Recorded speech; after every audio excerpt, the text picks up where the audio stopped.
Hi welcome back to my channel. ఈరోజు కథ బావా మరదళ్ళు 8వ భాగాన్ని వినేద్దాం. Mister Siddharth, well done. మీరు చాలా కష్టపడి వర్క్ చేస్తున్నారు. మీ వల్ల కంపెనీకి చాలా ప్రాఫిట్ వచ్చింది. అందుకే మీకు ప్రమోషన్ ఇస్తున్నాం అన్నారు సిద్ధు వాళ్ళ బాస్ సిద్ధు వైపు మెచ్చుకోలుగా చూస్తూ. Thank you very much sir అంటూ వాళ్ళ బాస్కి షేక్ హ్యాండ్ ఇచ్చి తన క్యాబిన్లోకి వచ్చాడు సిద్ధు. ప్రమోషన్ వచ్చిందని ఎలాంటి సంతోషాన్ని వ్యక్తం చేయడం లేదు సిద్ధు. తన తన పని తాను చేసుకుంటూ ఉన్నాడు. ఇంతలో ఆఫీస్లోని స్టాఫ్ అందరూ ఒక్కొక్కరుగా వచ్చి సిద్ధుని విష్ చేసి వెళ్తున్నారు. అందరికీ చిన్న చిరునవ్వుతో థ్యాంక్స్ చెప్తున్నాడు. రే మామా, నువ్వు గేట్రా, జస్ట్ ఒకే ఒక నెలలో ప్రమోషన్ కొట్టేశావంటూ సిద్ధు ఫ్రెండ్ ఆకాష్ అతన్ని ప్రేమగా కౌగులించుకున్నాడు. థ్యాంక్స్ రా అన్నాడు సిద్ధు నవ్వుతూ. సిద్ధు, ఈవినింగ్ పార్టీ ఇస్తున్నారు బాస్ అన్నాడు ఆకాష్. ఐఎమ్ సారీ రా, నేను రాలేను అన్నాడు సిద్ధు. రేయ్, నువ్వు రాకపోవడం ఏంట్రా, పార్టీ ఇస్తున్నదే నీకోసం, ఖచ్చితంగా రావాల్సింది అన్నాడు ఆకాష్. అందరి బలవంతం మీద సిద్ధు పార్టీకి అటెండ్ అయ్యాడు. పార్టీకి స్పెషల్ అట్రాక్షన్ సిద్ధుని. సిద్ధుని చూసి అమ్మాయిలు చూపు మర్చుకోలేకపోతున్నారు. వైట్ షర్ట్, దాని మీద బ్లూ సూట్, బ్లాక్ షూ, మెడలో టై, పాల మేగడ వంటి రంగు, మంచి హైట్, ఒత్తైన జుట్టు, క్లీన్ షేవ్, ఫుల్ ఫిట్నెస్తో నిజంగా అమ్మాయిల కలల రాకుమారులా ఉన్నాడు సిద్ధు. పార్టీలో కూడా సిద్ధు సింపుల్గా ఒకవైపు నిల్చునున్నాడు. అందరూ తనను విష్ చేస్తూ ఉంటే థ్యాంక్స్ చెప్తున్నాడు. డ్రింక్ చేయమని ఫ్రెండ్ బలవంతం చేశారు, కానీ సిద్ధు డ్రింక్ చేయకుండా దూరంగానే ఉన్నాడు. పార్టీ ముగించుకుని ఇంటికొచ్చిన సిద్ధుకి ఇంట్లో అందరూ కంగ్రాట్స్ చెప్తారు. సిద్ధు పేరెంట్స్ ఆనందం మాటల్లో చెప్పలేనిది. చాలా చాలా సంతోషంగా ఉన్నారు. ఇంతలో తన్విక వచ్చి, బావా కంగ్రాట్స్ అంది నవ్వుతూ. థ్యాంక్ యూ అని చెప్పి తన గదిలోకి వెళ్ళిపోయాడు సిద్ధు.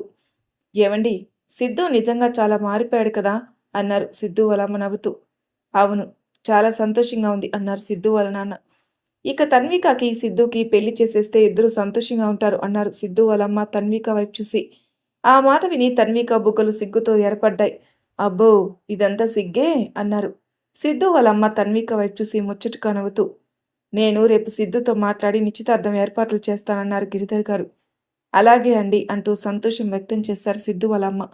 తన్వికకైతే చెప్పలేనంత సంతోషంగా ఉంది. అప్పుడే కలలో సిద్ధుతో డ్యూయట్ పాడుకోవడం మొదలుపెట్టింది.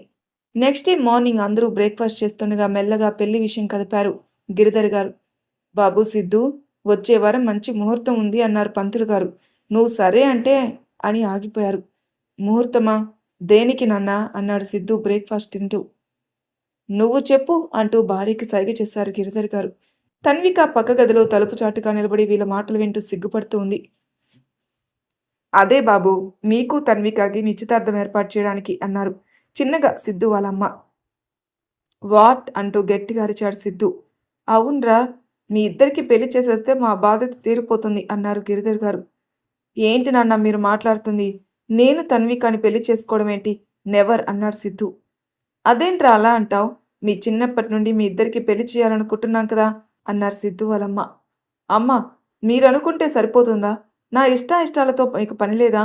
అసలు నేను తన్వికను పెళ్లి చేసుకుంటానని నేను మీతో చెప్పానా అన్నాడు సిద్ధు కోపంగా. అంటే జీవితాంతం ఇలా పెళ్లి చేసుకోకుండా ఉండిపోతావా అన్నారు సిద్ధు వాళ్ళమ్మ బాధగా. నందు ఎప్పుడు నా జీవితంలో నుంచి వెళ్ళిపోయిందో అప్పుడే నా జీవితం ముగిసిపోయిందమ్మా. ఇప్పుడు నేను కేవలం ప్రాణం ఉన్న బొమ్మనంతే. మీ ఇద్దరు నా వల్ల బాధపడకూడదని నేను మామూలుగా ఉండడానికి ప్రయత్నిస్తున్నాను తప్పించి నా జీవితంలో సంతోషానికి చోటు లేదమ్మా. అయినా నా నందు నాకు దూరం అవ్వడానికి కారణమైన తన్వికని నేను పెళ్లి చేసుకుంటారని మీరెలా అనుకున్నారు అన్నాడు సిద్ధు కోపంగా. ఆ మాట వినగానే అందరూ షాక్ అయ్యారు. ఆ మాటలు వింటున్న తన్విక కళ్ళల్లో నీరు ధారాపాతంగా కారిపోతున్నాయి. ఇంతలో సిద్ధు వాళ్ళమ్మ సిద్ధు ఎదురుగా వచ్చి, ఏం మాట్లాడుతున్నావురా నువ్వు అన్నారు. అవునమ్మా, నేను చెప్పేది నిజమే కదా. తన్విక లేకపోతే నందు ప్రాణంగా ప్రేమించిన నన్ను వదులుకునేదే కాదు కదా అన్నాడు సిద్ధు అసహనంగా.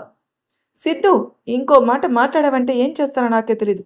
అసలు నువ్వేమనుకుంటున్నావురా? తన్విక నందు దగ్గరికి వెళ్ళి మా బావను వదిలేసి వెళ్ళు అని అడిగిందా? లేదే. పోనీ నువ్వు నందు పెళ్లి చేసుకోకుండా మీ వెనకేమైనా కుట్రలు పన్నిందా? అసలు నువ్వు నందిని కలిసి ఉండాలని కోరుకున్న మొట్టమొదటి వ్యక్తి తనయ్యరా, తన్వికానిరా. నందు పెళ్లి జరిగేటప్పుడు తనెంత బాధపడిందో తెలుసా? బావ కాన్షియస్లోకొచ్చి నందు గురించి అడిగితే ఏమని సమాధానం చెప్పాలత్తా అని ఎంతలా ఏడ్చిందో తెలుసా? నువ్వు అచేతనంగా మంచంలో పడి ఉంటే నిన్ను కన్న తల్లిగా కంటికి రెప్పలా కాపాడుకుంది తెలుసా? అసలు నువ్విప్పుడు ఇలా ఆరోగ్యంగా ఉన్నావు అంటే దానికి కారణం తన్వికరా అని చెప్తూ ఏడుస్తూ అలాగే కూర్చుండిపోయాడు. ఇంతలో గిరిధర్ గారు, రేయ్ సిద్ధు, నువ్వు తన్వికని ఇంత అపార్థం చేసుకుంటావని నేను కలలో కూడా ఊహించలేదురా. మాకు నువ్వు ఎలాగో తన్విక కూడా అలాగే. తల్లిదండ్రులు లేని పిల్లని చిన్నప్పటి నుండి అన్నీ మేమై చూసుకున్నాం. నువ్వు కాదు అన్నంత మాత్రాన తనేం అనాథ అయిపోదు. తనకి సరిజోడిని చూసి అంగరంగ వైభవంగా పెళ్లి చేస్తాం. మాకు కూతురైనా కోడలైనా తనే అన్నారు ఆవేశంగా. సిద్ధు నందినిని నిన్ను వదిలేయడానికి కారణం తన్వి కాని నువ్వు తన మీద ద్వేషం పెంచుకున్నావు. కానీ నిన్ను ప్రాణంగా ప్రేమించిన నందిని ఆలోచించింది. ఆ తన్విక జీవితం బాగుండాలనే కదరా. నువ్వు ఆ విషయం అర్థం చేసుకోలేనప్పుడు నందిని చేసిన త్యాగానికి అర్థం లేదురా అన్నారు సిద్ధు వాళ్ళమ్మ ఏడుస్తూ. నందు రెడీగా ఉన్నావా అన్నాడు అభి ఇంట్లోకి రాగానే. హా బావా అంటూ గదిలో నుంచి బయటకొచ్చిన నందు వైపు అలాగే కన్నార్పకుండా చూస్తూ ఉండిపాడు అభి. అంతందంగా రెడీ అయి ఉంది. కన్నార్పకుండా తననే చూస్తున్న అభి వైపు చూసి బావా ఏమైంది అంది నందు. ఆ ఏం లేదు జస్ట్ ఇప్పుడే వస్తా అంటూ గదిలోకెళ్ళాడు అభి. ఛా ఏంటిది నేను ఇలా అయిపోయిన నందుని చూడగానే నేను కంట్రోల్ తప్పుతున్నాను. Abhi control yourself. Nandu జీవితాంతం సంతోషంగా ఉండాలంటే నువ్వు తనకి దూరంగా ఉండాలి అనుకుని బయటకొచ్చాడు. నందిని వెళ్దామా అన్నాడు అభి బయటకొచ్చి. సరే బావా అంది నందు. ఇద్దరు కలిసి కారులో బయలుదేరారు. ఏమైనా మాట్లాడదామంటే అభి సీరియస్గా ఉండడంతో నందు కూడా సైలెంట్గా ఉంది. అభి కార్ తీసుకుని ఒక ఇంటి ముందు ఆపాడు. బయట నేమ్ ప్లేట్ మీద సంబులింగం ఎల్ఎల్బి అని రాసి ఉంది. అది చూడంగానే బావా ఇదేంటి ఇక్కడికి తీసుకొచ్చావు అంది నందు కంగారుగా. రా లోపలికెళ్దాం అంటూ అభి లోపలికి నడిచాడు. లోపల శంభులింగం అని అసిస్టెంట్తో మాట్లాడుతూ ఉన్నాడు. చూడయ్యా సుబ్బారావు, నేను ఇప్పటి వరకు 99 జంటలకు విడాకులు ఇప్పించాను. ఇప్పుడు రాబోయే కేసు కూడా గెలిస్తే సెంచరీ పూర్తి చేస్తానయ్యా. అసలు నేను కేసు ఒప్పుకున్నానంటే ఇక ఆ జంటని బ్రహ్మదేవుడు కూడా కలిపి ఉంచలేడు అంటూ గొప్పలు చెప్పుకుంటున్నాడు. అసిస్టెంట్ సుబ్బారావు ఎంతైనా మీరు గ్రేట్ సార్ అంటూ శంభులింగాన్ని పొగుడుతున్నాడు. ఇంతలో అభి వాళ్ళు రావడం చూసిన శంభులింగం రండి రండి మిస్టర్ అభినవ్ అన్నాడు. గుడ్ ఈవినింగ్ లాయర్ గారు అన్నాడు అభి. కూర్చోండి అంటూ చైర్ చూపించాడు శంభులింగం. నందినిని కూడా కూర్చోమని చెప్పండి ఏంటి మీ సమస్య అన్నాడు. సార్ మాకు విడాకులు కావాలి అన్నాడు అభి. ఆ మాట వినగానే నందు అభి వైపు ఆశ్చర్యంగా చూస్తుంది. మేమున్నది అందుకే కదా అభినవ్, మీరేం కంగారు పడకండి, మీ ఇద్దరిని విడగొట్టే బాధ్యత నాది అన్నాడు శంభులింగం అభయం ఇస్తున్నట్టు. ఆ మాట వినగానే నందు లాయర్ వైపు చురుగ్గా చూసింది. వామ్మో, ఈ అమ్మాయి పరమ గయ్యాల్లా ఉందే, నన్నే ఇలా చూస్తుందంటే పాపం ఆ అబ్బాయిని ఇంకెంత బాధ పెడుతుందో అని తన మనసులో అనుకుంటూ అభి వైపు చూస్తాడు. ఆ సమయంలో మన శంభులింగానికి అభి చాలా అమాయకంగా కనిపించాడు. ఇంతకీ పెళ్ళై ఎన్ని రోజులైంది అన్నాడు శంభులింగం నందిని వైపు అదోలా చూస్తూ. 1 నెల సార్ అన్నాడు అభి. 1 నెల రోజులకే ఆ అబ్బాయి జీవితం నరకం చేసినట్టుంది మహాతల్లి అనుకున్నాడు శంభులింగం నంది వైపు చూసి. అలాగే అభినవ్, మీకు ఖచ్చితంగా విడాకులు మంజూరు చేయిస్తానులే, కానీ పెళ్ళైన నెలకే అంటే కొంచెం కష్టం. కానీ నేను ఖచ్చితంగా ప్రయత్నిస్తాను, మీరిద్దరూ నేను చెప్పినట్టు వినాలి అన్నాడు. చెప్పండి సార్ అన్నాడు అభి. అభినవ్, ముందు నువ్వేం చేయాలంటే ఈ రాత్రి బాగా ఫుల్గా డ్రింక్ చేసి ఇంటికెళ్ళాలి. ఆ తర్వాత నీ భార్యని బూతులు తిడుతూ బాగా కొట్టాలి అన్నాడు. ఆ మాటకి అభి అదిరిపడి ఏంటి సార్ మీరంటున్నది అన్నాడు. భయపడకయ్యా, నిజంగా కాదులే, కేవలం నటించి చాలు. ఈసారి నందిని వైపు తిరిగి చూడమ్మాయి, నువ్వేమో నీ భర్త నిన్న అలా కొడుతున్నప్పుడు సెల్ఫీ కెమెరాతో వీడియో తీసి ఆ వీడియోని Facebook, ShareChat, Insta, Twitter అలా అన్ని అకౌంట్లో అప్లోడ్ చేసి మిగిలిన కథ నేను నడుపుతా అని పాత సినిమాల్లో విలన్లా నవ్వడం మొదలుపెట్టాడు. అంతవరకు తన కోపాన్ని కంట్రోల్ చేసుకుంటున్న నందినికి శంభులింగం మాటలతో తిక్కరేగి పైకి లేచి శంభులింగాన్ని ఒక్కటి బీకింది. నందు శంభులింగాన్ని కొట్టగానే అభి, శంభులింగం అసిస్టెంట్ సుబ్బారావు షాక్ అయ్యారు. అతను నందు దెబ్బకి బెదిరిపోయి చూడమ్మా, నువ్వు నేను చెప్పింది సరిగ్గా వినలేదేమో, నేను కొట్టమన్నది నన్ను కాదు అన్నాడు నీళ్లు నమ్ముతూ. నేను సరిగ్గానే విన్నాను చెంబులింగం అంది నందు కోపంగా. అమ్మా, చెంబులింగం కాదు శంభులింగం అన్నాడు ఏడుపు ముఖం పెట్టి. ఏదో ఒక బోడిలింగంలే అంది నందు. ఆ తర్వాత చాలా కోపంగా శంభులింగం వైపు చూసి ఏమన్నావు, మా బావ డ్రింక్ చేసి వచ్చి నన్ను కొట్టాలా? అదేమో నేను వీడియో తీసి సోషల్ మీడియాలో పోస్ట్ చేయాలా? ఇదిగో ఈ ఫ్లవర్ వేస్తో ఇప్పుడే నీ తల బద్దలు కొడతా. నేను నిన్న అలా కొడుతున్నప్పుడు నీ అసిస్టెంట్ని వీడియో తీసి సోషల్ మీడియాలో పోస్ట్ చేయమను అంటూ ఫ్లవర్ వేస్ తీసుకుని శంభులింగం మీదకి ఉగ్రకాలిలా దూకింది. అది చూసి అభి పరిగెత్తుకుంటూ వెళ్ళి నందుని ఆపాలని చూశాడు. నందు అభి వైపు తిరిగి కోపంగా చూసింది. నందు అలా చూడగానే అభి నందుని వదిలేశాడు. శంభులింగం వెళ్ళి కుర్చీ వెనకాల దాక్కుని అమ్మా, పిల్లలు గనవాణ్ణి, నీకు దండం పెడతా, నన్ను వదిలేయి తల్లి అన్నాడు దీనంగా ముఖం పెట్టి.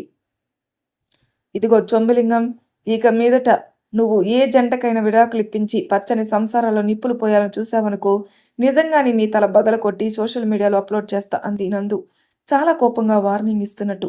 లేదమ్మా లేదు, నేను ఇక మీదట అస్సలు విడాకుల కేసులే ఒప్పుకోను.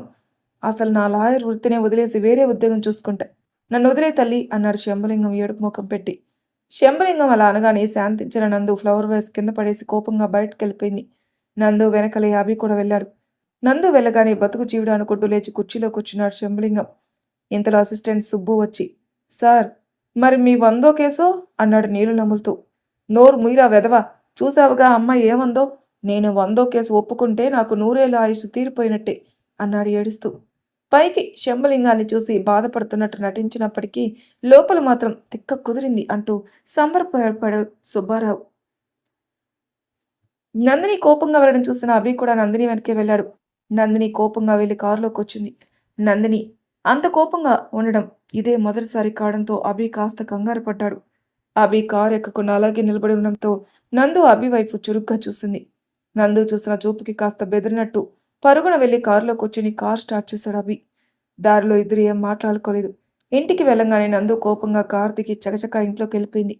వామ్మో, నందినికి చాలా కోపం వచ్చినట్టుంది అని నవ్వుకుంటూ లోపలికెళ్ళాడు అభి. నందు అప్పటికే తన గదిలోకి వెళ్ళి మంచం మీద కూర్చొని, ఏంటి అభి బావ ఇలా చేస్తున్నాడు, అసలు విడాకుల కోసం అప్లై చేయడం ఏంటి అని అభిని తిట్టుకుంటూ కూర్చుంది. ఇంతలో అభి లోపలికొచ్చి డైనింగ్ టేబుల్ వైపు చూశాడు. ఉదయం వండినవి అన్నీ అలాగే ఉన్నాయి. అంటే నందు పొద్దున్నుంచి ఏమీ తినలేదా అనుకుంటూ గదిలోకి వెళ్ళాడు. అక్కడ నందు తన చీర కొంగుని వేలతో కోపంగా ముడివేస్తూ తనలోని తాను అభిని తిట్టుకుంటూ ఉంది. ఎందుకో నందిని అలా చూస్తే అభికి భలే ముచ్చటగా అనిపించింది. అభి తనకి వస్తున్న నవ్వుని ఆపుకుంటూ లోపలికెళ్ళాడు. అభి రావడం చూసిన నందు సర్దుకొని కూర్చుంది. నందు రా భోజనం చేద్దాం అన్నాడు. నాకు ఆకలిక లేదు బావా అంది నందు బొంగుమూతి పెట్టి. నందు నువ్వు పొద్దున్నుంచి ఏమీ తిన్నట్టు లేవుగా, నాకు కూడా చాలా ఆకలిగా ఉంది, రా తిందాం ప్లీజ్ అన్నాడు బ్రతిమలాడుతూ. నాకు కడుపు నిండిపోయిందిలే బావా, నీకు ఆకలిగా ఉంటే నువ్వే తిను అంటూ అక్కడి నుంచి లేచి పక్కకెళ్ళబోయింది. అభి వెంటనే వెళ్ళి నందు ఎటు వెళ్లకుండా తనని అడ్డుకుని నిల్చున్నాడు. బావా అడ్డు తప్పుకో, నేను వెళ్ళాలి అంది నందు తల వంచుకొని. నువ్వు అన్నం తినడానికి వస్తానంటేనే నేను తప్పుకుంటాను అన్నాడు అభి మొండిగా. సరే అయితే నేను ఇక్కడే కూర్చుంటా అంటూ నందు అలాగే మంచం మీద కూర్చుండిపోయింది. అభి నందు దగ్గరికి వెళ్ళి తన పక్కనే కూర్చొని, నందు ఎందుకంత కోపం నీకు అన్నాడు. కోపం కాకపోతే మరేంటి బావా, నేను ఇన్ని రోజుల నుండి నీతో మాట్లాడాలని ప్రయత్నిస్తుంటే నన్ను అస్సలు మాట్లాడనివ్వలేదు. ఇప్పుడు ఏకంగా విడాకుల కోసం లాయర్ని కలవడానికి తీసుకెళ్ళావు, అసలేంటి బావా ఇది అంది బాధగా అభి వైపు చూస్తూ. అంటే నందు, నువ్వు నా వల్ల బాధపడకూడదు, నువ్వు ప్రేమించిన వాడితో సంతోషంగా ఉండాలని నేను కోరుకున్నాను అన్నాడు అభి నంది వైపు చూస్తూ. బావా ఏంటి నువ్వు అంటున్నది, అంటే నేనిప్పుడు నీకు విడాకులిచ్చి సిద్ధుని పెళ్లి చేసుకోవాలా అంది అభి వైపు ఆశ్చర్యంగా చూస్తూ. అంటూ తలూపాడు అభి. గ్రేట్ బావా నువ్వు, నీ ఆలోచన విధానానికి హ్యాట్స్ ఆఫ్ అసలు అంది నందు కోపంగా. నందు అన్నాడు అభి ఏం అర్థం కానట్టు. నా మనసులో ఏముందో తెలుసుకోకుండా అన్నీ నువ్వే అనేసుకుంటావా బావా అంది నందు అభి కళ్ళలోకి సూటిగా చూస్తూ. ఆ మాటలకి అభి ఏం మాట్లాడకుండా తల వంచుకున్నాడు. నేను సిద్ధుని ప్రేమించిన మాట నిజం, తనతో జీవితం పంచుకోవాలనుకున్న మాట నిజం.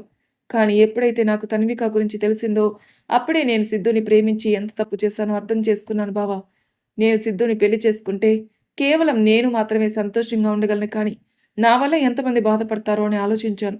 ఇంకా నన్ను తన కోడలుగా చూసుకోవాలని అత్తమ్మ ఎన్ని ఆశలు పెట్టుకున్నారు నాన్నగారి మాటల్లో తెలిసింది. అంతేకాక రోజురోజుకి క్షీణించిపోతున్న అత్తమ్మ ఆరోగ్యం గురించి కూడా నేను ఆలోచించాను బావా.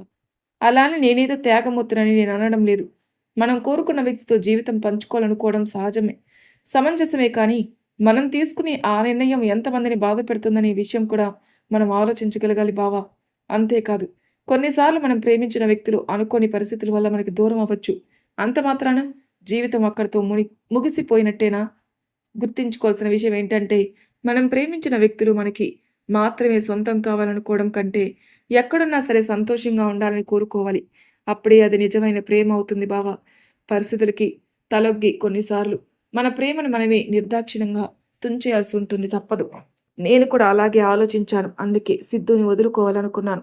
నిజమే, ప్రాణంగా ప్రేమించిన వ్యక్తిని మర్చిపోవాలనుకోవడం కొంచెం కష్టంగానే ఉంటుంది, కానీ అసాధ్యమైతే కాదు కదా. మొదట్లో సిద్ధు గురించి నేను బాధపడిన విషయం నిజం, కానీ ఎప్పుడైతే నా మెడలో ఈ తాళి పడిందో అప్పుడు నేను సిద్ధుని నా మనసులో నుంచి తీసేశాను బావా. నా మనసులో ఇప్పుడు కేవలం నీకు మాత్రమే చోటుంది బావా. ఈ విషయం నీకు చెప్పాలని నేను ఎన్ని రోజుల నుంచి ప్రయత్నిస్తున్నానో తెలుసా? కానీ నువ్వు నాకు అవకాశం ఇవ్వలేదు అంది నందు ఏడుస్తూ. నందిని మాటలు విన్న అభికి తాను చేసిన తప్పేంటో అర్థమైంది. నందు నన్ను క్షమించు. నీ మనసులో ఏముందో తెలుసుకోకుండా నేను చాలా బాధపెట్టాను అన్నాడు పశ్చాత్తాపంతో. అభి ఆ మాట అనగానే నందు ఏడుస్తూ వెళ్ళి అభిని హత్తుకుంది. అభి కూడా ప్రేమగా నందిని దగ్గరకు తీసుకుని నందు తలని కాస్త పైకెత్తి తన కళ్ళు తుడిచి నుదుటిన ప్రేమగా ముద్దు పెట్టుకున్నాడు. ఆ తరువాత నందు, ఇంకెప్పుడు నిన్ను బాధ పెట్టను. నన్ను క్షమించు బావా అంటూ నందు కళ్ళలోకి చూస్తూ నందిని పెదాల్ని తన పెదాలతో అందుకున్నాడు. మరి తర్వాయి భాగంలో ఏం జరుగుతుందో నెక్స్ట్ ఎపిసోడ్‌లో తెలుసుకుందాం. అంతవరకు నా ఛానల్ సబ్స్క్రైబ్ చేయని వాళ్ళు ప్లీజ్ సబ్స్క్రైబ్ చేసుకోండి. లైక్ చేసి షేర్ చేయండి. మీ అభిప్రాయాలను కామెంట్ రూపంలో తెలియచేయండి. Thank you for listening.